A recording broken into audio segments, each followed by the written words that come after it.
In this video, we will show you how importing transparent images works and how to convert a transparent area into a clipping region and clip it.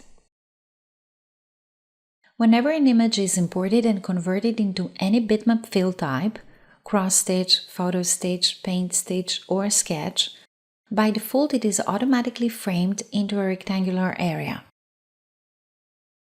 When importing a PNG image with transparency, though, and select any of the types that are automatically filled with stitches, like this PaintStitch image, the software will only generate stitches for the non-transparent area of the image. This ensures that the finished product has clean lines and does not waste any thread or fabric by filling in unnecessary spaces. Let's see how it works. Import a PNG image with transparency. Use any of the conversions that add decorative stitches on top of the imported image. I'll select PaintStitch. Scale the image to fit in the hoop.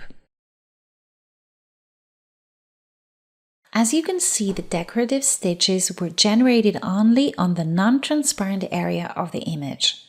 But when the image is selected, you see that the rectangular area of the whole image is still there. This means that if you switch to Node Editor, you may actually edit this area.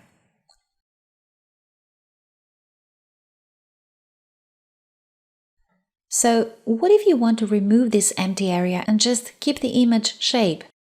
Well, there is a special option for that. Select the image and go to Convert menu on the top toolbar. Use the Transparency into Clipping Region option, and the transparent area of the image is clipped. Just like that, you get a clean part of the image to handle.